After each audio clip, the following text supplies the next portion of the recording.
Hey, what's up, you guys? Welcome back to another episode of True Myths, One Lie, the game show in the form of a podcast all about myths, urban legends, conspiracies, all of the things that we don't fully understand. I'm your host, Anthony Mennella, and the way that the game works is 3 stories are going to be told, 2 of which are from people online that claim that these stories are true, and 1 that is completely made up. It is up to my guests and everyone at home to try and figure out which story is the lie. Today's first guest is, well, first of all, Ryan, did you bring your drive?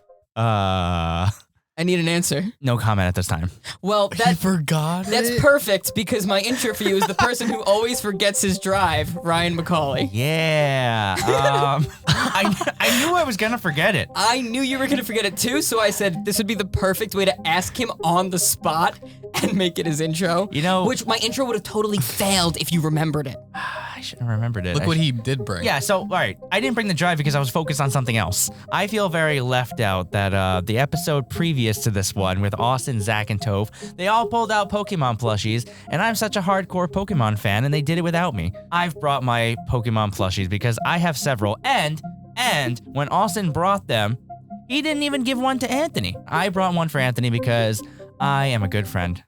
Not that Austin's a bad friend, I'm just a better friend.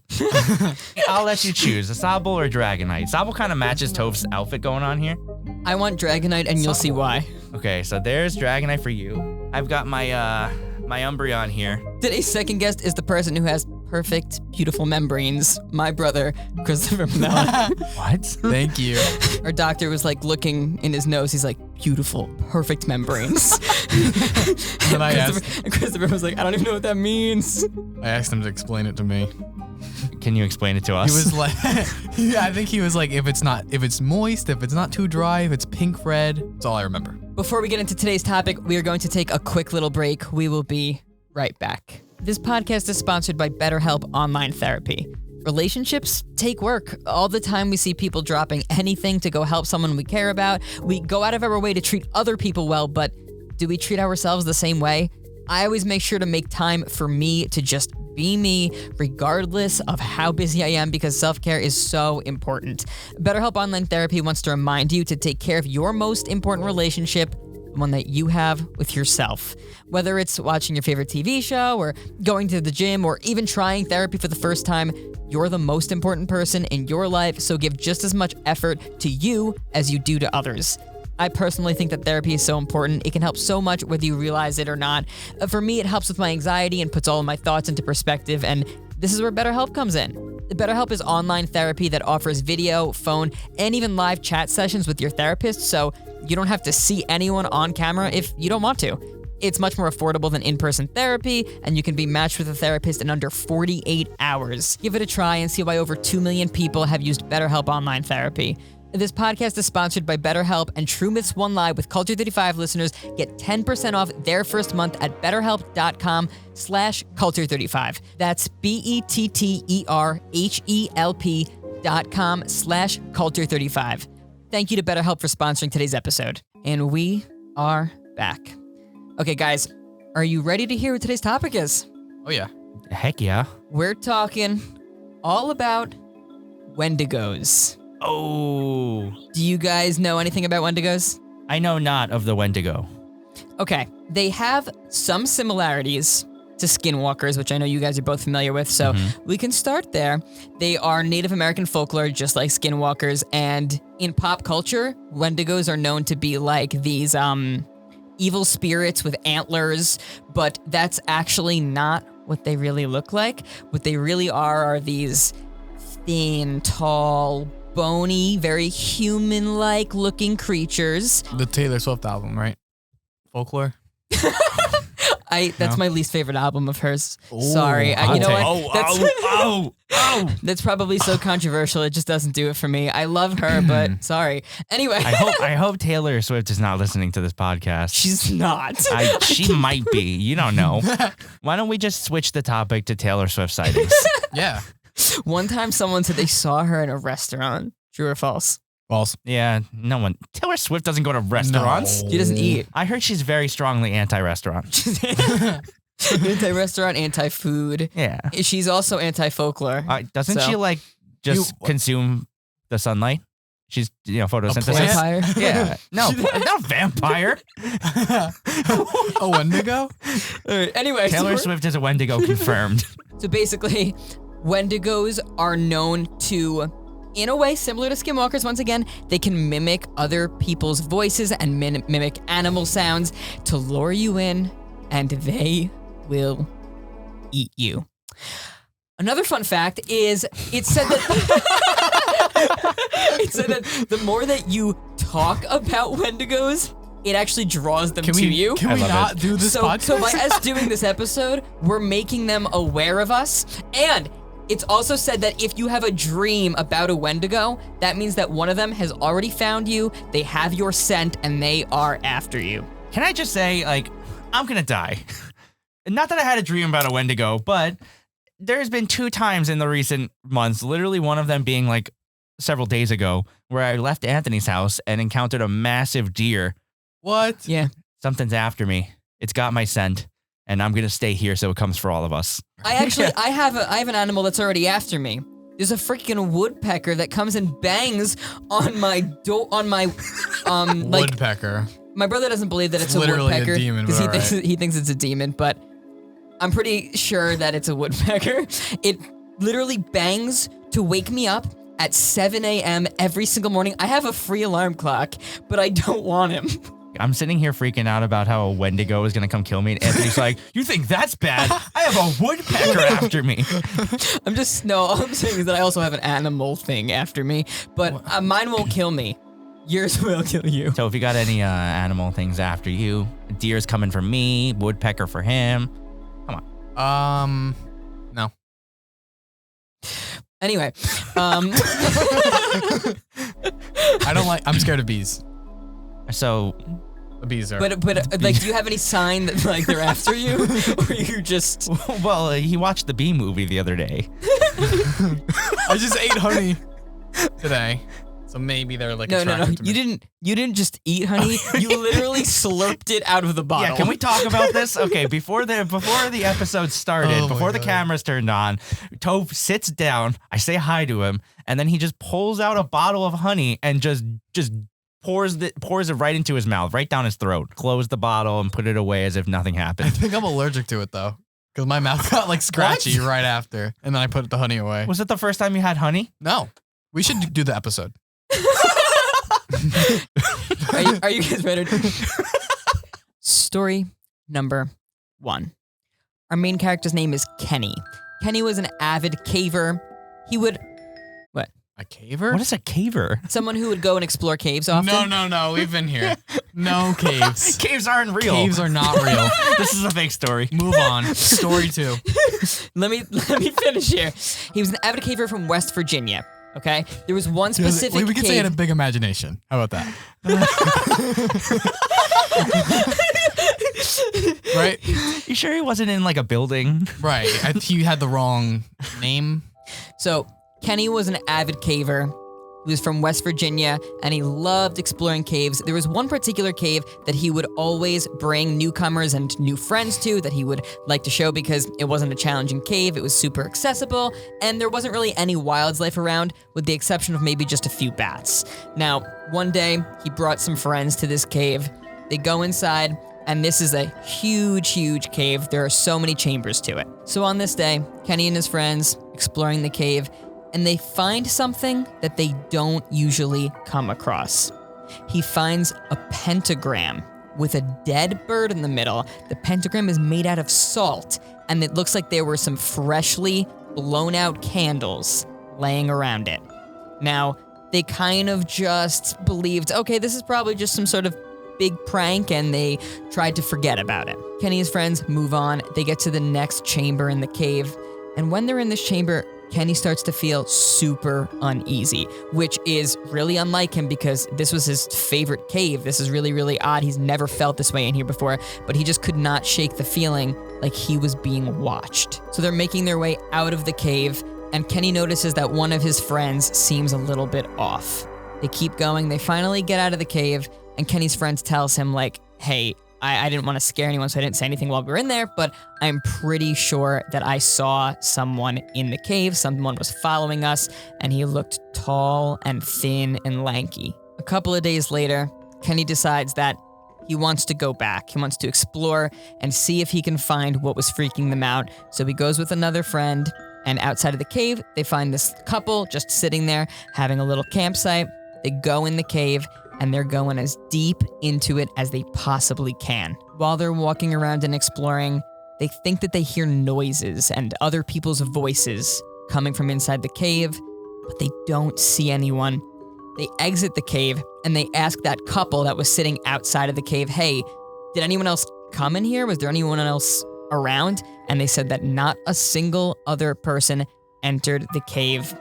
Kenny went home, did some research, and he thinks that what they have encountered is a Wendigo. That is story number 1. I'm going to give you guys some time to discuss. Go. When they went in the cave the first time, and they said that the candles were freshly blown out, like, you can't tell a candle's been blown out after 1 minute, because I have a candle in my room. Yeah. And once I blow it out, like, the smoke's comes up for like 20 seconds, and that's it. One, why is this couple just there having a picnic? Like They in were front of this camping, cave. not picnicking. Okay, yeah, this couple's camping in front of this cave. They just happen to be there. I have a lot of problems, It's a all right? really why weird is spot. Why is Kenny going back in this cave? Why does Kenny just take random people into the cave? Maybe Kenny is the Wendigo. That's actually a pretty good theory. Because like he takes his friend and newcomers. What does that what does that mean? He's like, welcome newcomers. Good Yeah. luck. Oh, we got some fresh meat coming into this cave. Literally, Kenny is a Wendigo. I figured it out. Tove, can you say the biggest reason why this story is completely malarkey? Has a cave. Contains cave. We had established, and it was confirmed on a previous episode of the podcast, that caves are not real. No. They're fake. Completely fake. Look it up. So can I get into the second story? No, you can't. Wait, no, but for real. What else? Is there anything else? It really bothered me that the one friend saw this tall, skinny, creature-looking thing watching them and decided, silent? yeah, you know what? Let me not tell my friends. I don't want to freak them out. He waited until after they could have been in danger. How do you even, like, yourself stay calm at that point? You know what I mean? Yeah, that makes no sense at all. If you see something that is a threat to the group, Yeah. you need to tell them immediately and be like, hey guys, We gotta get out of here. we gotta make a run for it. We're ready for story number 2. Okay. Story number 2. Steve and Kurt were going hunting in Pennsylvania during flintlock season. Do you guys know what flintlock season is? Flintlock season? Yeah. So, for those who don't know, flintlock season is basically a 4-week period between December and January, where in Pennsylvania, you are not allowed to hunt normally. You're only allowed to hunt using what's called muzzle-loading flintlock. Needless to say, that makes things a lot harder, and it makes it a longer process. And especially in the dead of the winter, when there's snow covering most of the ground and most of the animals are not out and about. So regardless, Steve had been wanting to hunt some woodland mountain goat for forever. So they go out there, and they're out from basically sunrise to sunset looking for this goat. Some people want to travel to other countries. Some people want to become million subscriber YouTubers. And some people want to really hunt that mountain goat. That's Steve. It's Steve. Good old Steve. Now, it was getting dark, so this is when they were planning on just heading back and trying again the next day. But just then, they swore that they heard a goat bleeding out in the distance. They heard a goat bleeding out. No, not bleeding out, bleating, like yelling, crying. Not a word. Well, anyway, they heard this goat. They heard a Okay. goat out in the distance. Can Yeah. we, like, talk about real things? and Kyle went into a cave. Okay. Kyle. There was just enough daylight out in the sky where they thought, hey, if we can find this thing quick enough, we can still get a clean shot. So they start searching in the direction that they heard this bleat come from. And as they're heading in that direction, they see some footprints in the snow, and they're pretty large. And at first they think, maybe that belongs to a Bigfoot, but the more that they look at them, they realize they were way too long and thin to have been a Bigfoot. Right, because they are Bigfoot experts, Right. and that is not the mark of a Bigfoot. No way. Nope. Mm-mm. Oh my God. I've studied plenty of Bigfoot before. This is not one of them. As they were scanning around the area, they saw something out in the distance, standing in between the trees. It looked tall, lanky, malnourished. They think that it looked about 10 feet tall. Steve raised his gun to shoot at this thing, but this thing just looked at them, and then it bleated, and it disappeared out into the distance. It just moved backwards until they couldn't see it anymore. Steve then told Kurt that he's pretty sure what they just saw was a Wendigo. That is the end of story number 2. I'm going to give you guys some time to discuss. Go.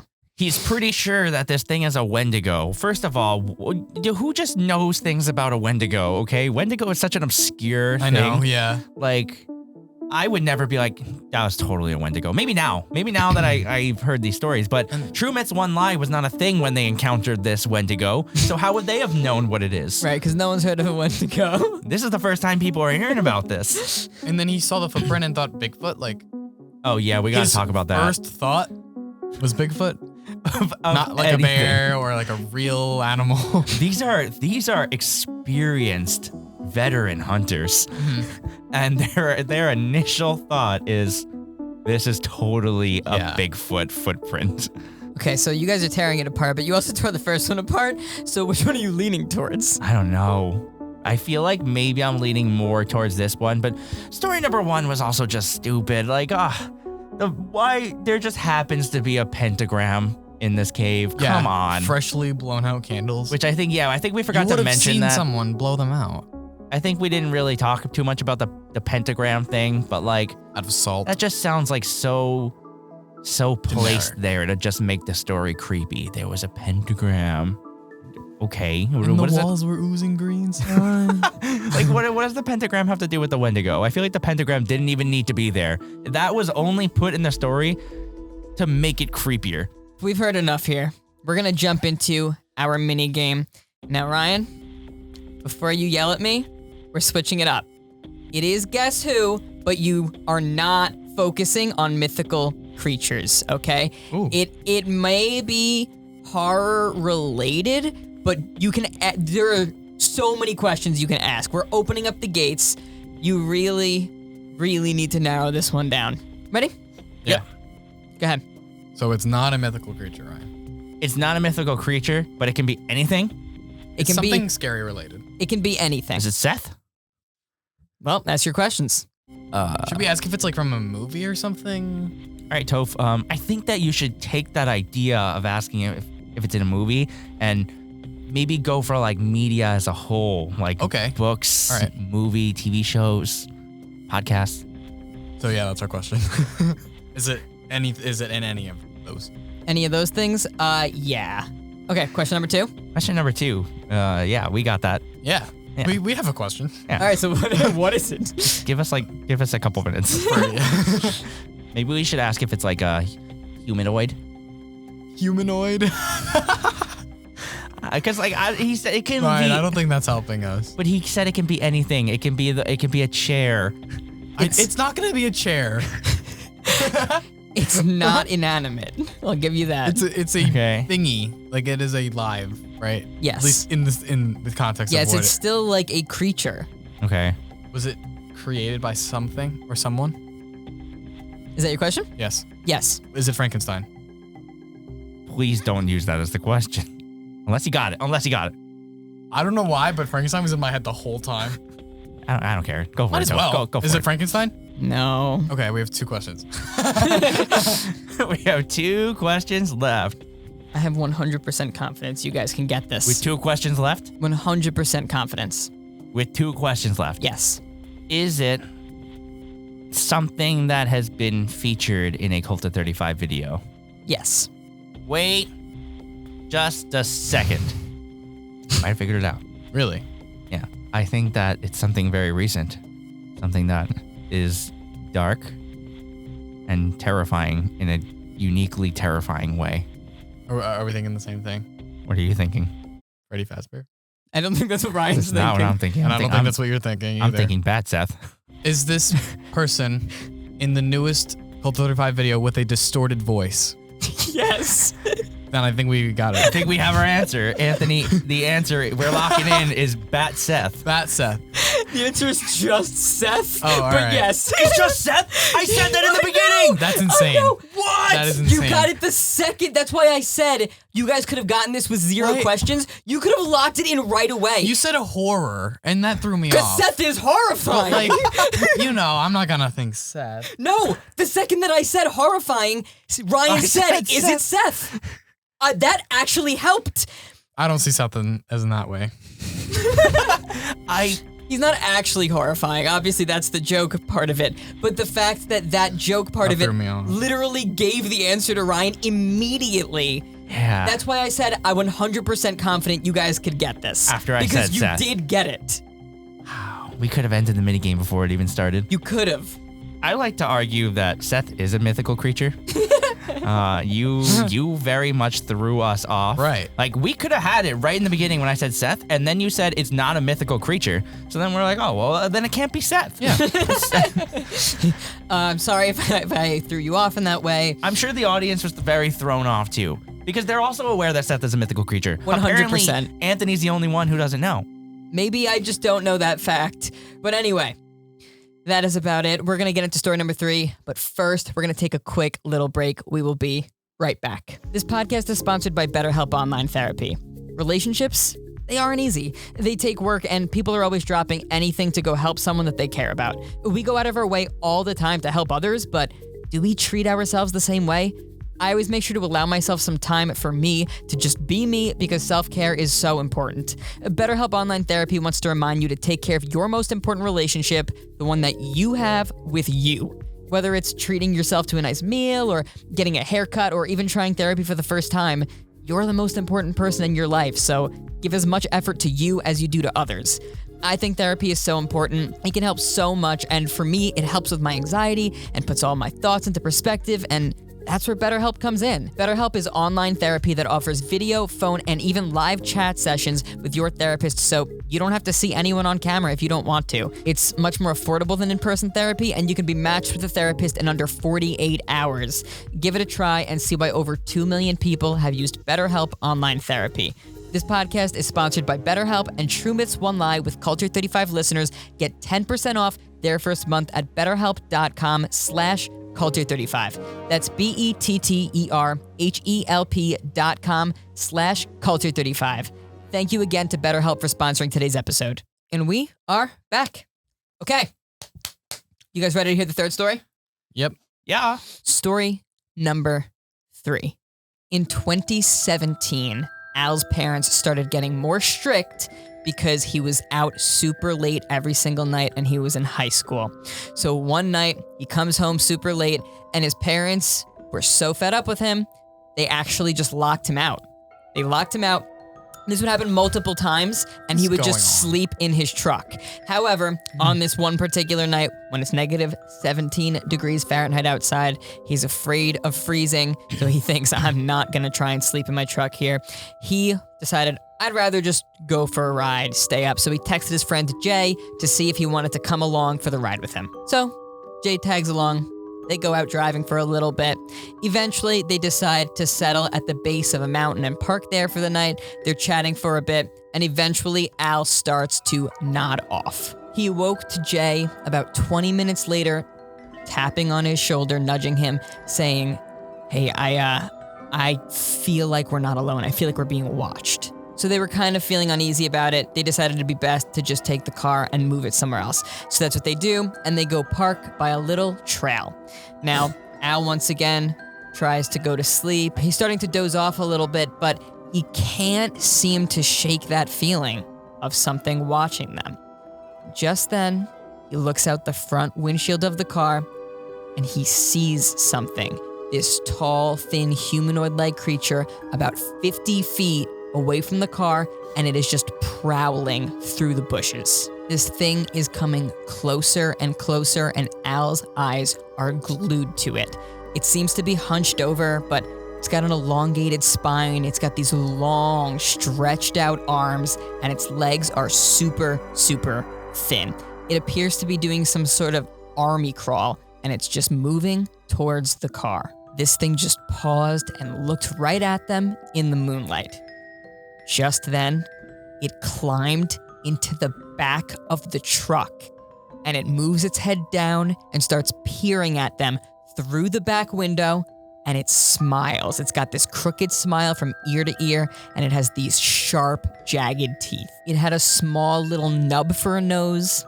Its eyes were bloodshot red, but its pupils looked oddly human. He also saw that its chest and abdomen looked elongated. It was skinny and thin. What Al does is, he throws the truck into reverse, he slams on the gas, and this thing just hops out and disappears. They couldn't find it ever again. Sometime after, when Al was telling this story to someone, they told him that they're pretty sure what he encountered was a Wendigo. And that is the end of story number 3. I'm gonna give you guys some time to discuss. Go. Fake. Fake, fake, fake, fake, fake. Fakeity, fake, fake. You said that Fake. about all 3. Yeah. And we stand by it. They're all fake.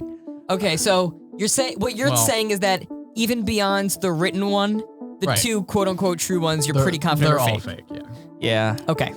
Why does the creature, it seems so menacing and like it's going to harm them, and it smiles at them creepily, and then like it just leaves?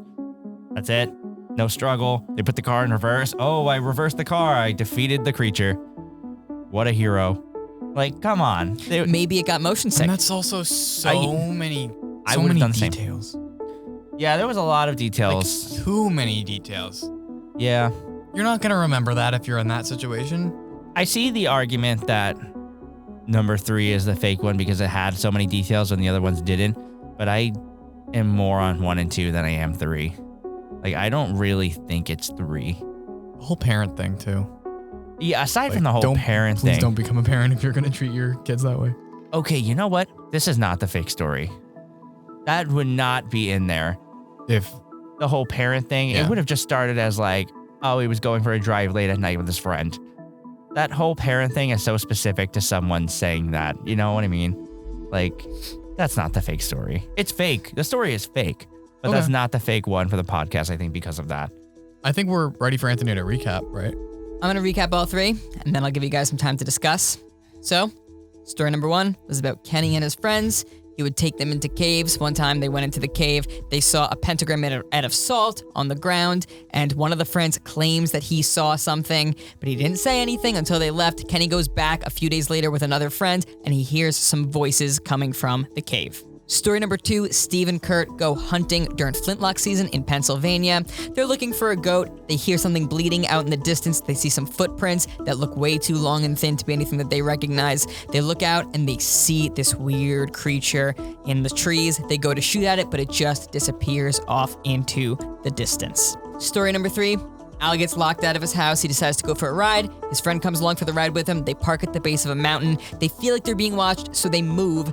They still get that same feeling. Something must have followed them. They see this thing out in the distance. It's army crawling towards them. It climbs into their truck, smiles at them. They try to drive away, and the thing disappears. Those are your 3 stories. Ryan is laughing at them. What Okay. if it was just an army man? As fake as the 3rd story is, I don't think that's the one that was written for us. Yeah, same. I think I'm off of that.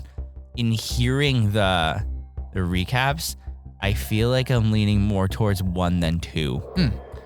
And my reason is just that, like, with the person that made the fake story, really go out of their way to use that it took place during flintlock season in Pennsylvania. Like, That was story 2, right? that was story 2. Like, they could have just said they went hunting and didn't have to be specific about flintlock season. Yeah, you're Like, right. that detail was completely irrelevant. It didn't matter for later in the story. Like, why would that be there? I feel like the flintlock thing is just, I guess in theory, he could have done the research to use that to make it sound more believable. But like, I don't know. Because when you look at number 1, it's just like, there was a lot wrong with number 1. The overall being that caves aren't even real in the first place. Yeah. You want to go with story 1? I feel like I'm leaning towards 1 because of just all the things about, like, the pentagram is just only there to make it sound scary. Why does the kid... The candle thing still. The candle thing, and then why does the kid not say anything to the group? Okay, all right, well, I'm gonna need a decision. I would pick 1 at this point, probably. This is how I'm gonna feel, okay? We're picking story number 1 for no reason other than the fact that caves aren't real. I'm so okay with that. Locking in. It is on the principle of the fact that story number 1. caves aren't real. We cannot live with ourselves letting that slide. That if we don't pick story number 1, that's us admitting and acknowledging the fact that caves are real. Giving in and to the caves. We will not do that because we stand by our beliefs. Right. Caves are not real. I've never been in it. Caves he are hasn't not been in a cave. No, for sure. No. And if he has, he hasn't. Do you want to hear the answer or not? Yes. Oh, no. It's not story number 1. It was story number 2. It was story number 2. Dang. Really? It was a good one. It was tough between 1 and 2, honestly. I don't think it was like a clear, obvious it's number 2. No, yeah. Right. I think it was totally not 3. It was very much between 1 and 2, like 50-50. I hope that you guys don't have any dreams tonight about Wendigos, because if you do, that means, you know what, actually that's a compliment. That means it likes the way you smell. If I see a deer when I leave your house tonight, I'm coming back. Okay, they don't look like deers. All right, well then what's up with me seeing all the deers at your house? I think those are just I think it's deers. deer season. They're deers. either deers or they're not deer. The not deer. The not deer cryptid. Thank you guys for playing. Thank you guys so much for watching and listening. If you're listening wherever you get your podcasts, make sure to give us a rate and review. It'll really, really help us out. And don't forget to subscribe to the podcast for free. If you have stories of your own, send them our way to truemythsonelie@gmail.com or to @culture35 on Instagram. We love reading your stories. We can use your true stories for our true stories, or we can use fake stories that you guys have written for lies for future episodes. If you're watching the YouTube version, then make sure to give us a like, leave a comment letting us know what you thought, and subscribe and turn on notifications so you don't miss when we post new episodes. Follow us on all of our social medias, the whole 9 yards. Thank you guys so much for watching and listening. We'll see you guys again next week with a brand new episode. Bye, guys.